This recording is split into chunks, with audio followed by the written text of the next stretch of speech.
परम सत्कार गुरु प्यारी सात संगत जी, राधा स्वामी जी। संगत जी, इंग्लैंड की संगत को निहाल करने के बाद बाबा जी और हजूर जी अब अगली डेस्टिनेशन पर पहुंच चुके हैं जी।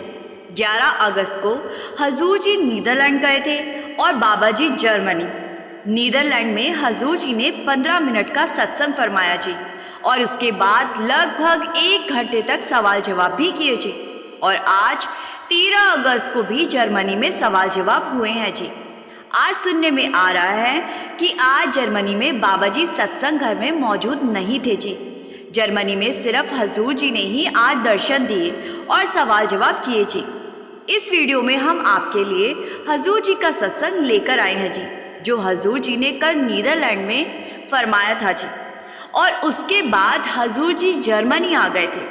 नीदरलैंड के सत्संग में हजूर जी ने अंग्रेजी में सत्संग किया था जी, जिनका हिंदी अनुवाद हम आपको सुना रहे हैं जी। हजूर जी का सत्संग 2 गहरी बातों पर केंद्रित था जी। पहली बात थी विश्वास और दूसरी बात थी संतुलन। हजूर जी ने फरमाया कि इंसान को चाहिए कि वो मालिक पर पूरा भरोसा रखे और उसकी मौज में चले। जब हम खुद को पूरी तरह उसके हवाले कर देते हैं तो वो भी हर पल हर परिस्थिति में हमारी देखभाल करता है। मगर अफसोस ये है कि आज की तेज़ रफ्तार ज़िंदगी में हम दुनियावी उलझनों में इतने फंस गए हैं कि उस सच्चे साथी, उस परम पिता को ही भूले बैठे हैं जी और झूठ के रिश्तों से उम्मीद लगाए बैठ जाते हैं। हजूर जी ने फरमाया, दैनिक भाग दौड़ में हम हर किसी के लिए समय निकाल लेते हैं, चाहे कोई मीटिंग हो, पार्टी हो या सैर सपाटा, वहाँ समय से पहले ही पहुँच जाते हैं। लेकिन जैसे ही मालिक की याद में बैठने का समय आता है या सत्संग पर जाने का समय होता है तो हम बहाने बनाने लगते हैं। हम अक्सर सत्संगों पर देरी से पहुँचते हैं। मालिक ने हमें सोचने समझने की ताकत इसीलिए दी थी कि हम अपने दुनियावी रिश्तों और जिम्मेदारी को निभाने के साथ साथ मालिक का भजन सिमरन और भक्ति कर सकें। मगर हमने अपनी स्वार्थ की सूची को सबसे ऊपर रख दिया और जो हमें सब कुछ देता है उसे सबसे नीचे कर दिया, सबसे बाद में कर दिया, उस मालिक को पूरी तरह भुला दिया। हजूर जी ने कहा, हम विश्वास का मतलब ही नहीं समझते। जब हम मालिक पर पूर्ण विश्वास कर लेते हैं तो फिर हमारी संभाल की जिम्मेदारी मालिक की होती है। मालिक पर विश्वास का मतलब ये नहीं कि सिर्फ लफ्जों में कह दिया, बल्कि हमें मालिक के भाने में रहना है। फिर इसके बाद हजूर जी ने बड़े ही सुंदर ढंग से फरमाया जी कि जीवन में संतुलन क्यों जरूरी है। उन्होंने कहा, बाबा जी हमें बार बार यही शिक्षा देते हैं कि भौतिक ज़रूरतों और आत्मिक जीवन के बीच संतुलन बनाए रखना बहुत ही अहम है। लेकिन आज क्या हो रहा है, हम रात को मोबाइल तकिए के नीचे रखकर सोते हैं और सुबह आँख खुलते ही मालिक को याद करने की बजाय सबसे पहले मोबाइल स्क्रीन में झांकने लगते हैं, जैसे रात भर में दुनिया में कोई भूचाल आ गया। हकीकत ये है कि हमें सुबह उठते ही सबसे पहले मालिक का शुक्रिया अदा करना चाहिए और कुछ पल उसकी याद में बैठना चाहिए। हजूर जी ने चेताया कि जब तक हम मालिक के लिए वक्त नहीं निकालेंगे, उसके लिए समय नहीं बनाएंगे, तब तक हमें भीतर कोई सच्चा अनुभव नहीं मिलेगा। और फिर एक दिन जैसे हम इस दुनिया में खाली हाथ आए थे, वैसे ही बिल्कुल खाली हाथ लौट जाएंगे।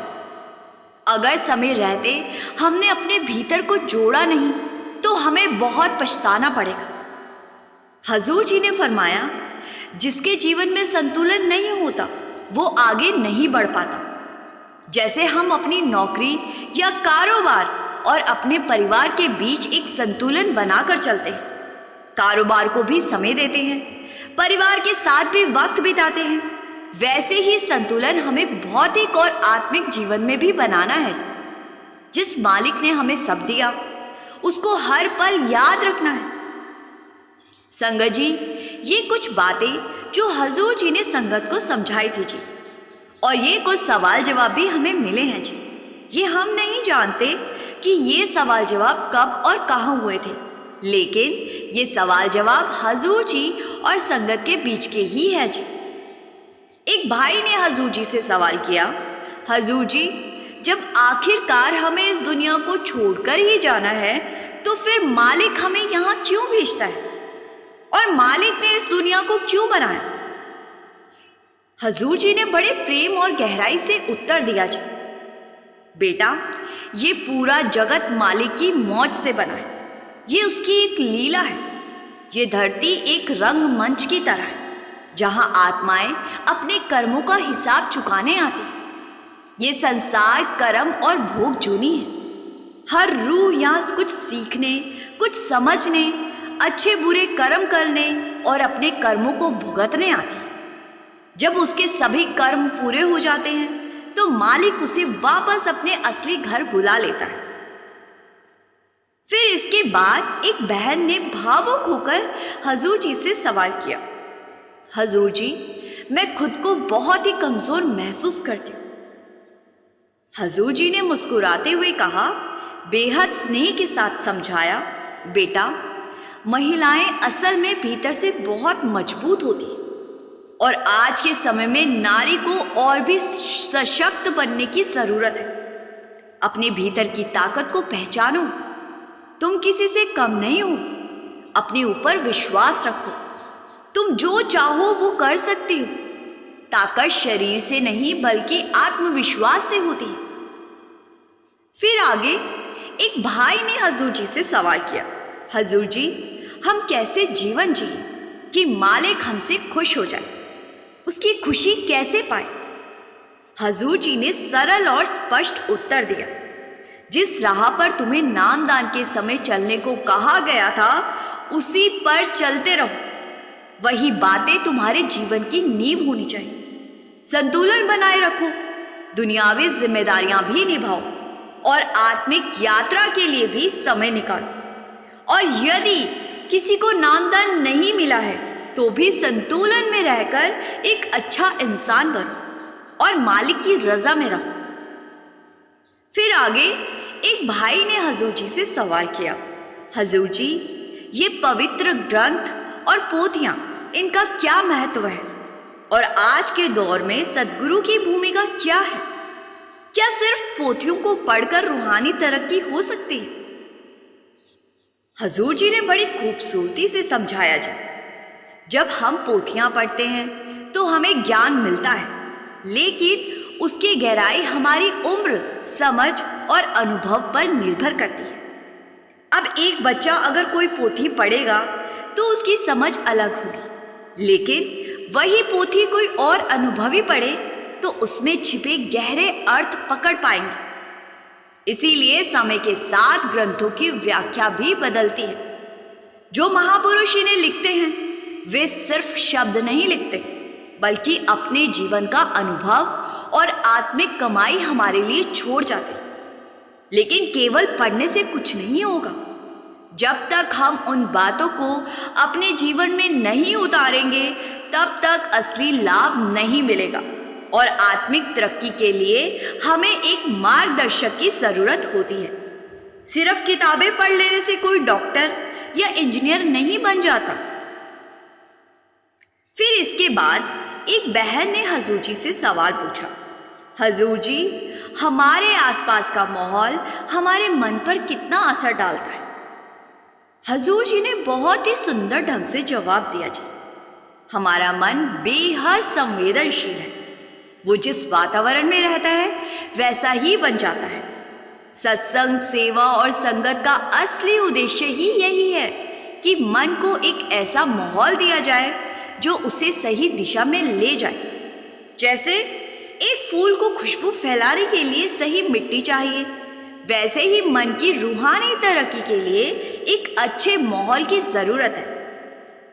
फिर आगे एक बहन ने हजूर जी से सवाल किया, हजूर जी, मैं सबके साथ अच्छा व्यवहार करती हूँ, फिर भी लोग मेरे साथ गलत करते हैं। ऐसा क्यों होता है मेरे साथ? अब हजूर जी ने शांत भाव से कहा, दूसरों के कर्म उनके अपने होते हैं, हमें अपने कर्मों पर ध्यान देना है। अगर कोई हमारे साथ गलत करे तो हमें भी गलत करने की ज़रूरत नहीं है। अच्छाई पर टिके रहो। अगर वे बुरा करेंगे तो उसका फल उन्हें ही भुगतना पड़ेगा। हमें सही रास्ते पर चलते रहना है। बदले की भावना से कुछ हासिल नहीं होता। और अगर कोई कुछ कहे तो पलटकर जवाब देने की ज़रूरत नहीं है, क्योंकि ऐसा करने से हम भी उसी कर्म में शामिल हो जाते। फिर आगे किसी ने हजूर जी से सवाल किया कि हजूर जी, क्या हमारे कर्मों का हिसाब किताब ज़रूरी है? सब कहते हैं कि गुरु जब नामदान देते हैं तो हमारे कर्म अपने ऊपर ले लेते। हजूर जी ने बड़े ही गंभीर स्वर में कहा, बेटा, हर इंसान को अपने कर्मों का फल खुद ही भुगतना पड़ता है। ना कोई इन्हें मिटा सकता है, ना कम कर सकता है और ना ही अपने ऊपर ले सकता है। हाँ, गुरु तुम्हारा सहारा बन सकते हैं, तुम्हारी राह आसान कर सकते हैं, तुम्हें सहन शक्ति दे सकते हैं, लेकिन कर्मों से गुजरना तुम्हें ही पड़ेगा। तब जब तक एक भी कर्म बाकी रहेगा, आत्मा को जन्म मरण के चक्कर में आना ही पड़ेगा। फिर आगे एक बहन ने हजूर जी से सवाल किया कि हजूर जी, जब आत्मिक मार्ग पर चलते हुए हम अंदर से प्रेम या विरह की भावना महसूस नहीं कर पाते तो हम क्या करें? हजूर जी ने बेहद ही सुंदर तरीके से उत्तर दिया जी, जब तक हमें किसी चीज़ की सच्ची ज़रूरत महसूस नहीं होती तब तक उसके लिए तड़प पैदा नहीं होती। जब तक हमारी आत्मा को इस तलाश की भूख नहीं लगती तब तक मन बेचैन नहीं होता। हम बाहर की चीज़ों को पाने की कोशिश करते रहते, कभी ये चाहिए कभी वो चाहिए, लेकिन सच्ची तृप्ति तो अंदर की यात्रा में है। हजूर जी ने आगे कहा, जब आत्मा को सच्चा सुख चाहिए होगा तब वो खुद रास्ता ढूंढेगी। फिर आगे किसी ने हजूर जी से सवाल किया और हजूर जी से कहा, अच्छा सेवक बनने के लिए क्या करना चाहिए? हजूर जी ने कहा, अच्छा सेवक वही होता है जो मालिक के हुक्म में चले, जो हिसाब किताब ना करे, जो लेने के बजाय देने में विश्वास रखे और जो बिना किसी स्वार्थ के सेवा करे। सेवा का मतलब सिर्फ डेरा या धार्मिक स्थान तक सीमित नहीं है। अपने घर में माता पिता की सेवा, ज़रूरतमंदों की मदद, ये सब भी सेवा ही है। फिर आगे एक भाई ने हजूर जी से सवाल किया, हजूर जी, आज की ज़िंदगी इतनी तेज और व्यस्त हो गई है कि मालिक की याद में बैठने का समय ही नहीं मिलता। हम कोशिश करते हैं लेकिन रोज़मर्रा की जिम्मेदारियां बीच में आ जाती हैं। ऐसे में हम सच्ची भक्ति कैसे निभाएं? हजूर जी ने बड़े ही सुंदर तरीके से जवाब दिया जी, बेटा, समय तो हमारे पास हमेशा होता है, बस हम उसका इस्तेमाल किसके लिए करते हैं ये मायने रखता है। अगर किसी मीटिंग, पार्टी या घूमने का प्लान हो तो हम समय से पहले पहुंच जाते हैं, लेकिन जब मालिक की याद में बैठने का समय आता है तो हम बहाने बना लेते हैं। सबके पास एक दिन में 24 घंटे होते हैं और इतना समय दूसरी जिम्मेदारियों को निभाने के साथ भजन सिमरन के लिए बहुत होता है। बस हम समय को बैलेंस नहीं कर पाते। हमें एक संतुलन बनाना चाहिए। फिर आगे एक बीवी ने हजूर जी से सवाल किया कि हजूर जी, जब हम भजन सिमरन करते हैं तो कभी कभी अंदर कोई अनुभव नहीं होता और मन में खालीपन लगता है। ऐसे में क्या ये मान लेना चाहिए कि हम आगे नहीं बढ़ रहे? हजूर जी ने बड़े ही सुंदर उदाहरण के साथ जवाब दिया जी, देखो बेटा, खेती करने वाला बीज बोने के बाद रोज खेत में जाकर ये नहीं देखता कि अंकुर निकलते हैं या नहीं। वो पानी देता है, खाद डालता है और भरोसा रखता है कि समय आने पर फसल जरूर निकलेगी। भजन सिमरन भी कुछ ऐसा ही है। आज अनुभव ना हो इसका मतलब ये नहीं कि मेहनत बेकार है। मेहनत करोगे तो फल जरूर मिलेगा। फिर आगे एक बहन ने हजूर जी से सवाल किया कि हजूर जी, कई बार परिवार में मतभेद होते हैं और मन में गुस्सा आ जाता है। क्या गुस्सा आना गलत है? हजूर जी ने बड़े ही प्यारे तरीके से समझाया, गुस्सा आना स्वाभाविक है, लेकिन उस गुस्से में कोई गलत शब्द मुंह से ना निकले और कोई गलत कर्म ना हो, इसका ध्यान रखना जरूरी है।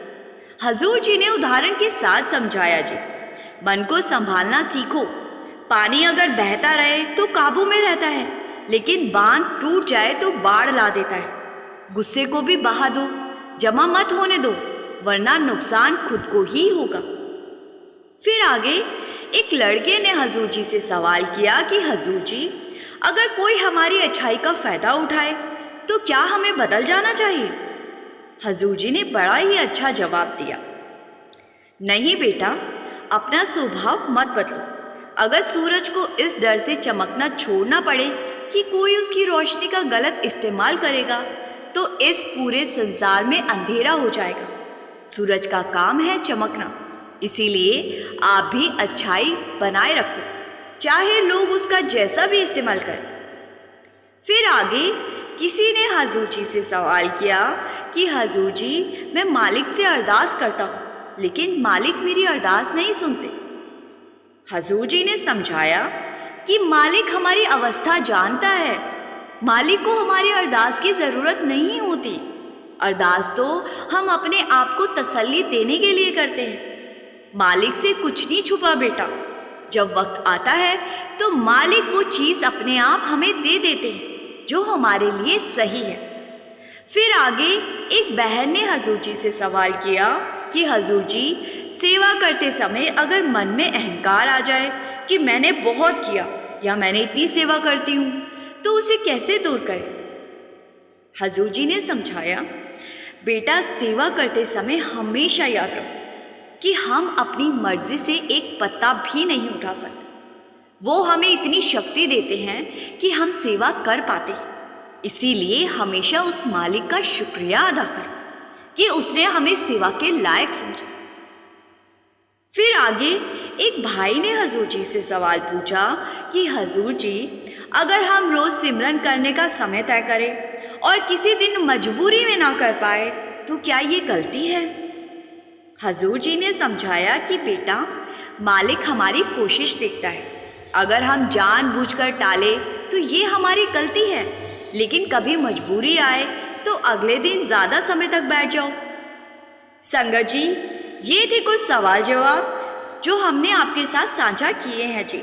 हम संगत जी से हाथ जोड़कर बेनती करते हैं कि कमेंट में राधा स्वामी ज़रूर लिखिए जी, और अगर आप चाहें तो खुशी से इस चैनल को भी सब्सक्राइब कर सकते हैं जी। गुरु प्यारी सात संगत जी, राधा स्वामी जी।